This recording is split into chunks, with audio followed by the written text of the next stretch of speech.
Okay guys, welcome back ulit sa channel natin. Ngayon naman, hindi naman natin lalagyan ng plywood ito or Hardiflex. Ang gagawin naman natin, wiring naman muna para baga hindi tayo akit sa kisame.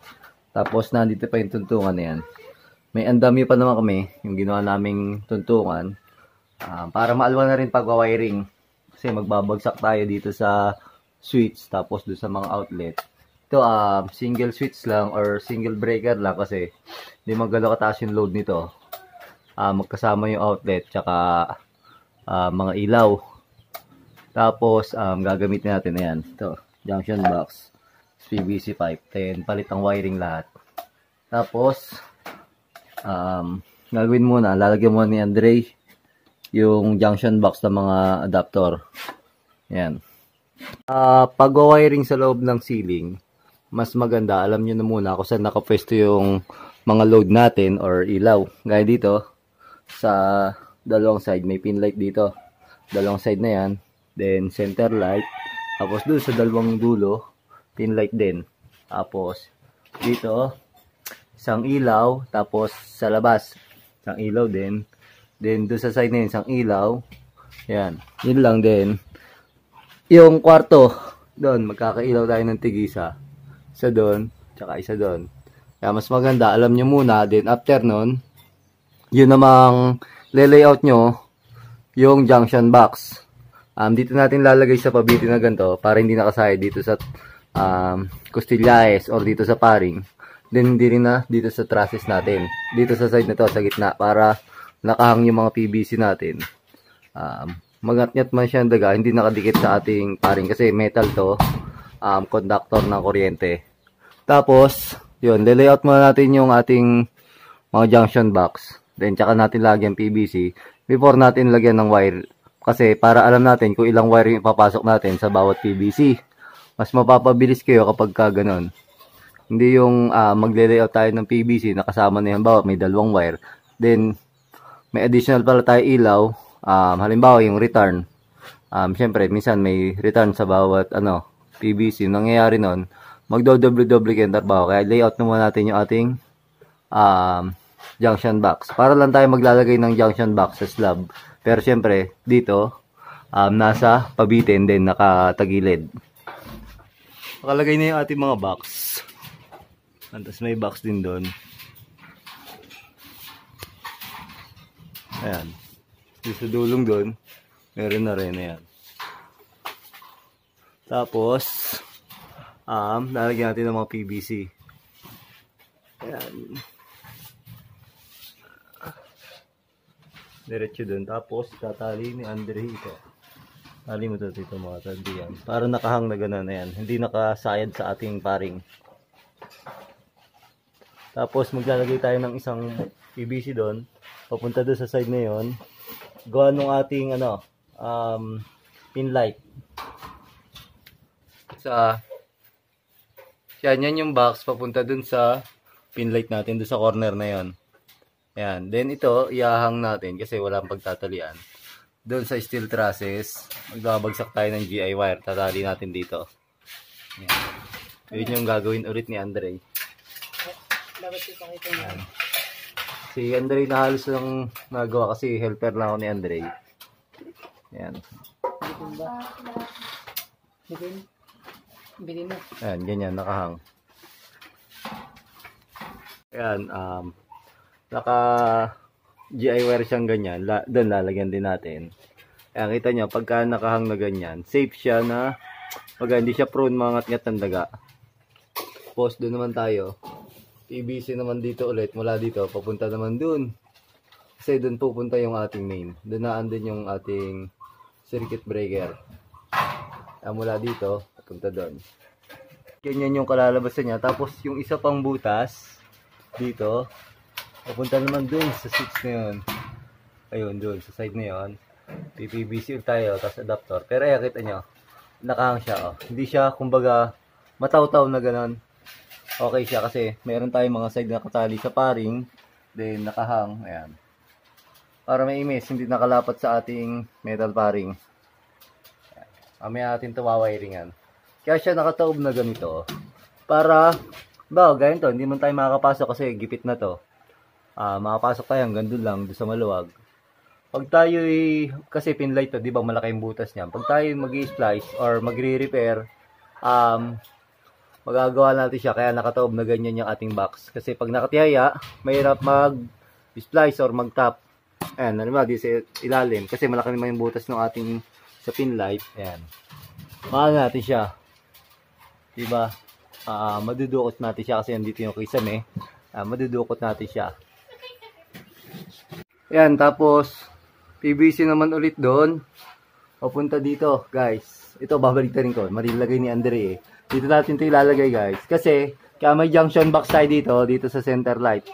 Yung pinaka ilaw dito sa gitna. Itong isame niya or nitong sala. Ayan. Kaya nga pala to single breaker lang. 30 amperes ang gagamitin ko. Kasama na yung sa outlet. Tapos yung switch, ilaw, lahat. Kasi ito lang yan, guys. Oh. Ito lang yung kabuuan niya. Tapos yan lang yung load. Tapos renovation kasi ito, guys. Baga halos ano lang, ayan, yan lang. Ganyan lang kalit siya. Isang, 2 kwarto lang. Yan.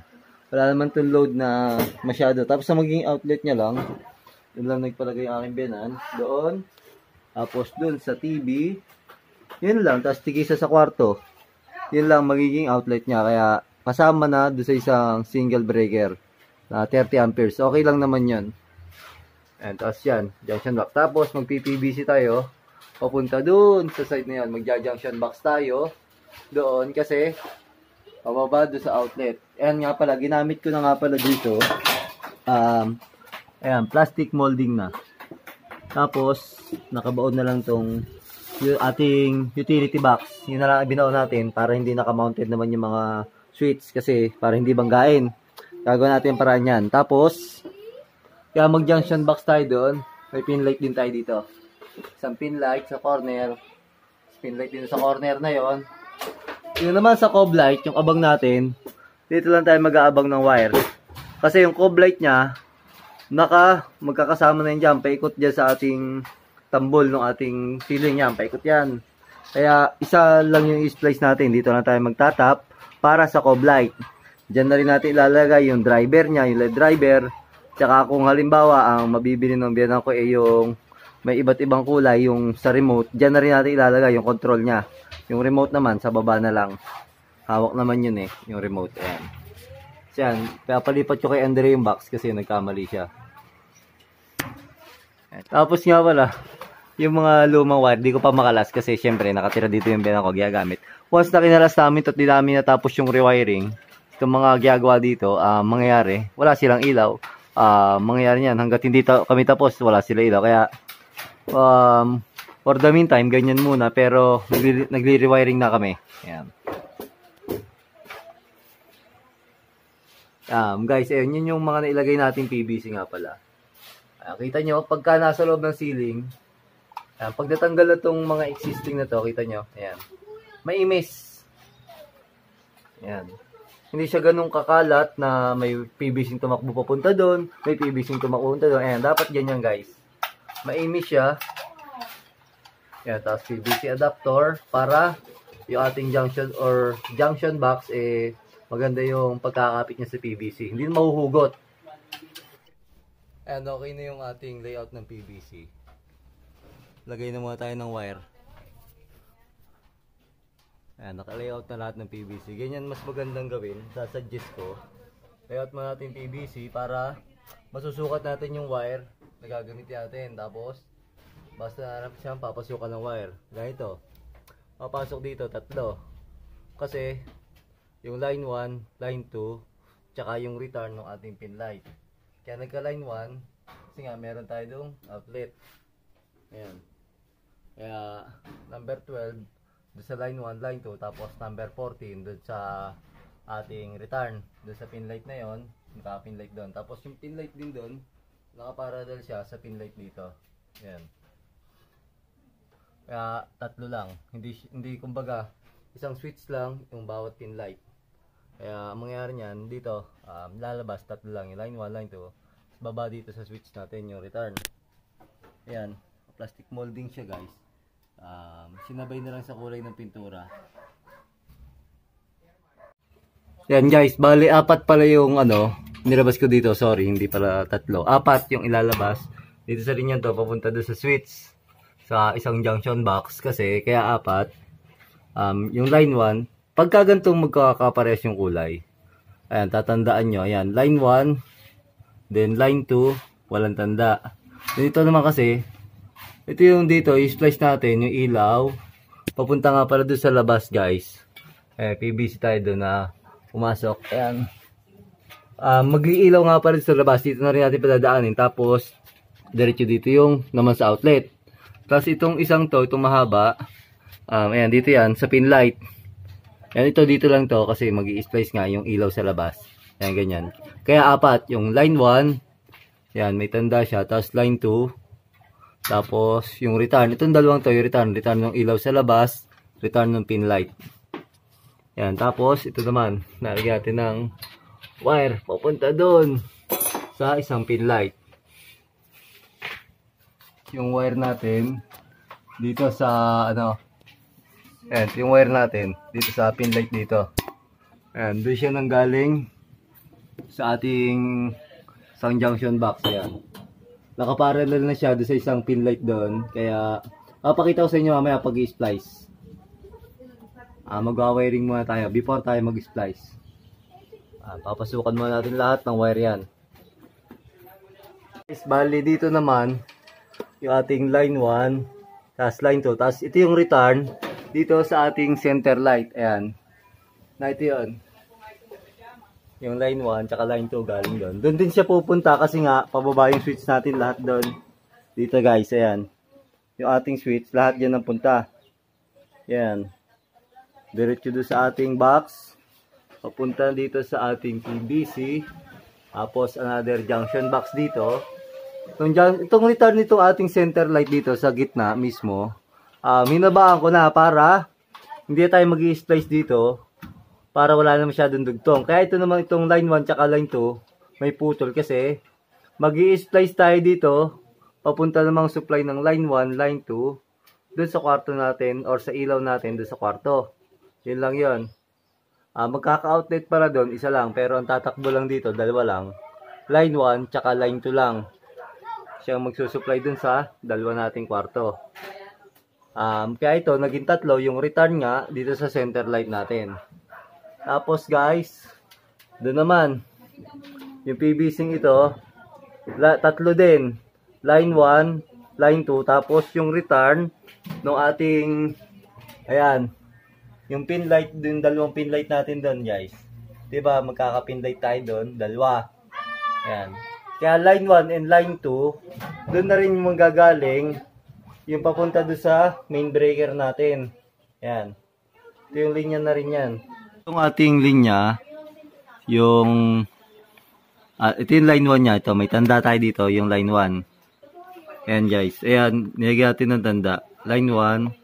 Tapos, ito yung mga return natin.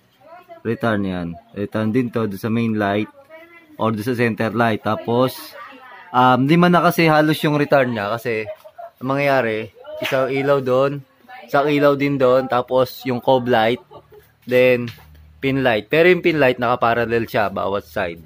E di, kung bibla natin, dalawa, tapos cob light, di tatlo na. Tapos, paapat yung sa pin light. Then, isa yung doon sa labas. Ayan, isang ilaw doon sa labas. Kaya mangyari, yung return niya, ayan, 5. Ayan, dalawa, bali 4 to guys, ayan. 4, tapos isa din 5. Kaya ito, magiging 3 gang ito guys, ayan. Ito, 3 gang to, as ito, 2 gang. Kaya nagdagdag tayo ng extra junction box. Ayan yung ating linya. Naka-plastic molding na lang. Ito. Papunta dun sa junction box niya sa taas. Ayan. Kakabit ko muna yung mga switch nito before natin i-splice doon sa taas. 5 yung ilaw, kaya isang 3 gang, tapos isang 2 gang. Yung 3 gang doon sa first junction box na, o utility box natin, then yung 2 gang sa another utility box doon sa add natin. Yan. Ito yung jumper niya, yung 3 gang. Yan. Bali, isang side lang yung may jumper niya. Dito sa side na to. Compare natin sa outlet. Yung jumper niya, meron din dito. Pero pag sa switch, ganito lang ang jumper niya. Then, itong tugang niya, ganito naman ang jumper niya. Dalawa lang kasi siya. Yan yung pagkakaiba ng jumper ng 3 gang, tsaka jumper ng 2 gang. Yan. Kabit natin. Kumbaga, yung line 1 lang, dito natin ilalagay sa jumper. Tapos yung return, bawat, dito na, doon sa walang jumper. Ayan. Tugang dito guys. Ang una natin kukunin, itong live. Yan yung may tanda natin. Dito yung sa may bandi siya doon sa kabila. Kunin muna natin siya, yung ating live.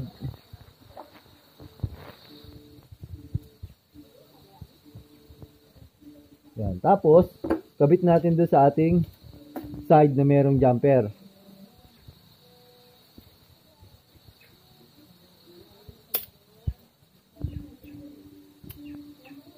Tapos, yung line 1, or yung return, yung isang return,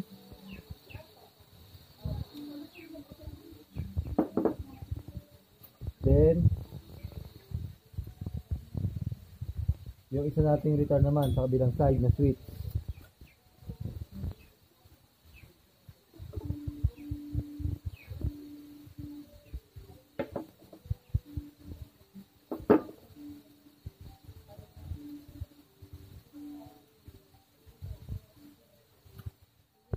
Yan, bale, ito na yung sa galing natin sa tugang switch.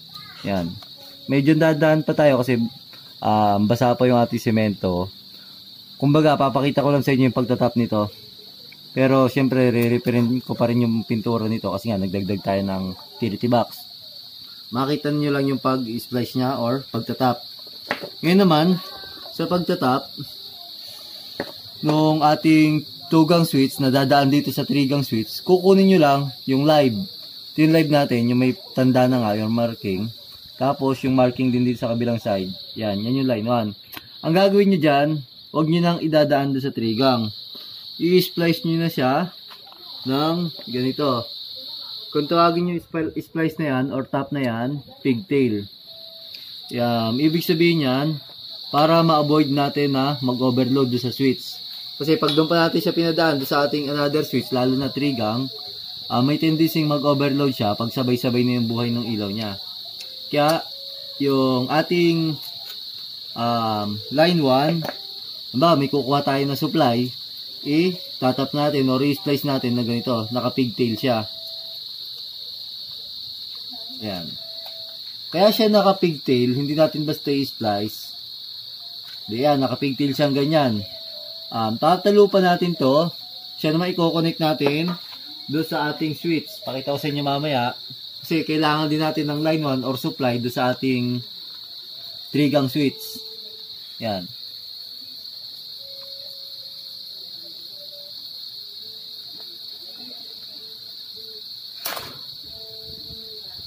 Yan. Tapos, di ganon. Nakapigtail na guys yung ating line 1, yung galing dito. Tapos yung line 1, yung mismong papunta doon. Yung line 1 na magsusupply dito sa 2 gang switch natin.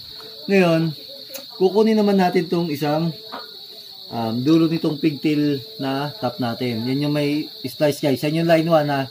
Yan lang kasi yung magiging supply nitong ating switch. Line 1 lang. Kasi yung line 2, diretso siya sa ilaw or sa load natin. Yan. Siya nating i-connect dito sa ating may jumper na switch. Ayan, ganyan siya guys. Yung ating line 1, nakapigtail siya. Kasi pag natin dito ikinabit, itong additional na to, may tendency, syempre, dadami yung load, may tendency masunog pa yung ating switch. Mamot mo kasi in the future, magdagdag pa tayo ng another ilaw, load, or switch. Syempre, yung line 1 na yun din ang gagamitin natin. Kaya mas maganda, nakapigtail siya.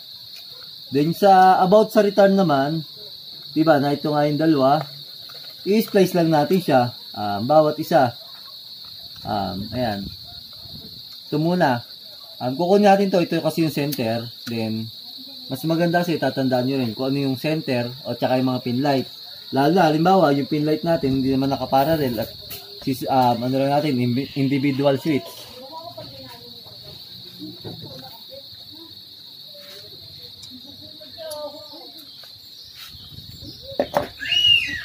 Ito Ito kasi hindi pa siya live, pero syempre mas maganda kapag ka magtatap kayo, consider nyo na live yung inyong hinahawakan para sa safety nyo na rin.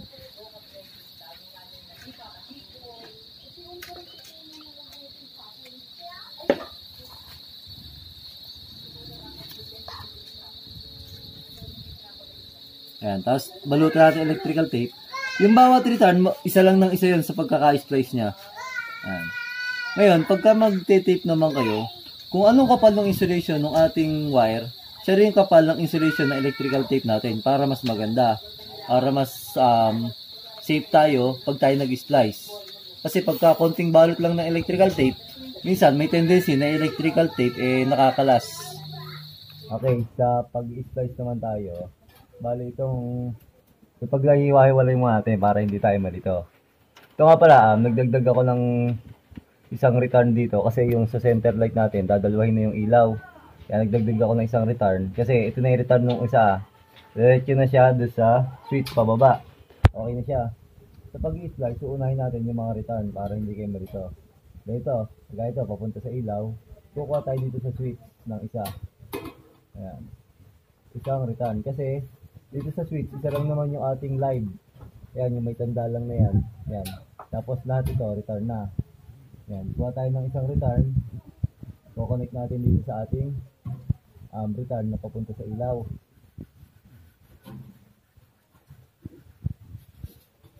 Ayan, tapos isang return. Lahat, kada splice mo natin, puro return lang muna. Mamaya na yung line 1, tsaka line 2.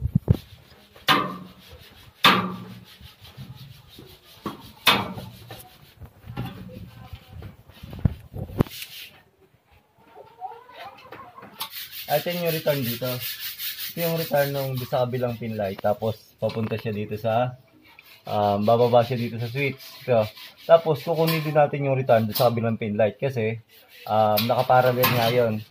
Baga, magdadalawang return. Dito siya mag-i-splice yung dalawang to. Then yung pababa, isa na lang. Para lahat ng pin light magkakasama.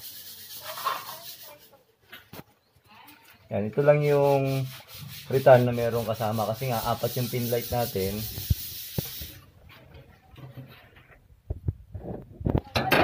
Yan. Tapos every time na matapos yung splice, iano nyo na, babalutan nyo na ng electrical tape para hindi kayo malito kasi minsan pagka hindi nyo binalutan ng tape, lalo na pagka live, mangyayari dyan, minsan papadikit kayo, may tendency mag-shorted.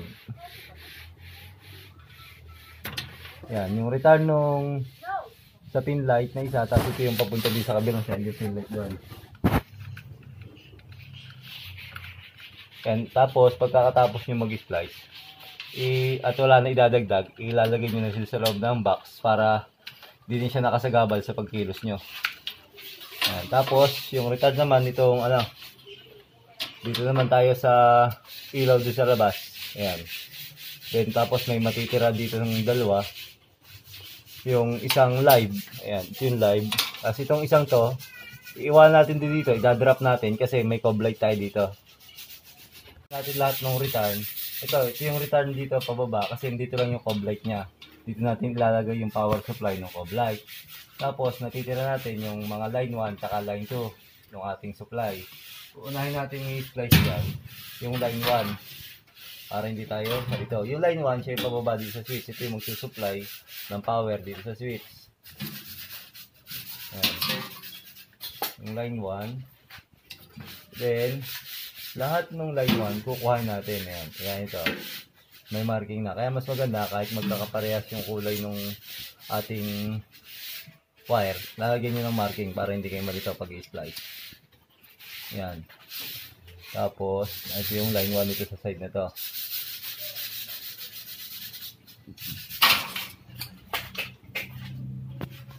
And dito, sasama lang natin itong sa switch kasi switch lang yung tumapat.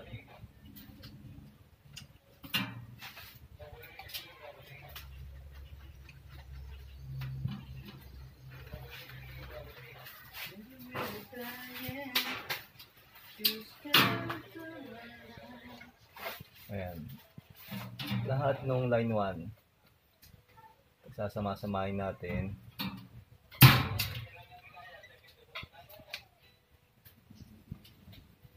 Tapos, pag i-splice, make sure nyo na maigpit. Para hindi siya mag-loose din. Pag nag-loose kasi, nag-i-spark yan.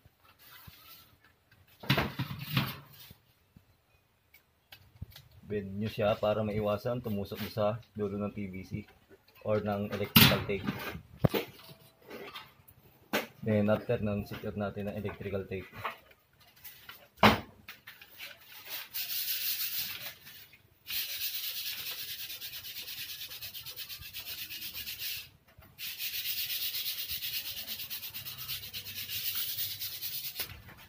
Yan.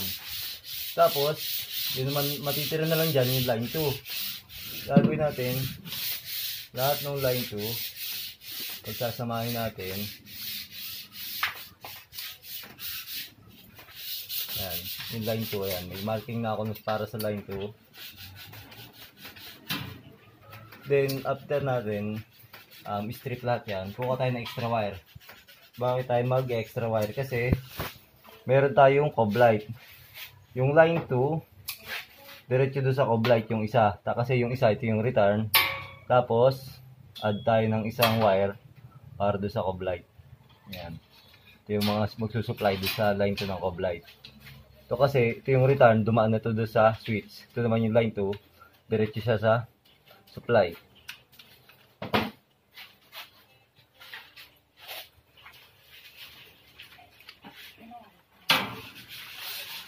Yan. Ay, mas maganda, kada splice nyo, ilulubog nyo ng ganyan para hindi na kayo mahirapan kapag nagka-trouble, hihilahin siya, hindi buhol-buhol yung wire natin.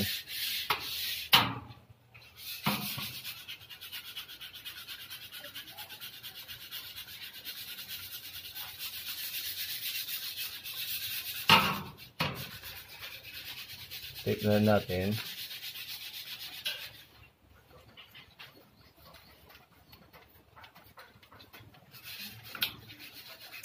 Yan.